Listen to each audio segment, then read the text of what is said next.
سلام بچه‌ها، امروز اومدیم با هم استیک درست کنیم. برای استیک درست کردن من سس تریاکی مدل تای استفاده کردم، از پخش پارسه گرفتم. گریل مرغمون هستش که خیلی خوش عطر و بو هست. من از ادویه‌های پایه مثل زردچوبه، فلفل سیاه، پودر سیر استفاده کردم. من وقت داشتم از روز قبل گذاشتم یخچال. اگه وقت ندارید حداقل 2 ساعت استراحت بدید بهش داخل یخچال.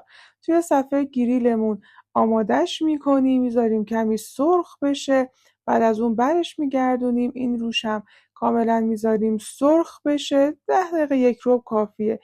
مقداری از سس مرینیتمون مونده بود که روش ریختیم. شما برای دورچی میتونید از هویج پخته شده، پوره سیب زمینی استفاده بکنید و در نهایت آماده شد استیک ما و تمام.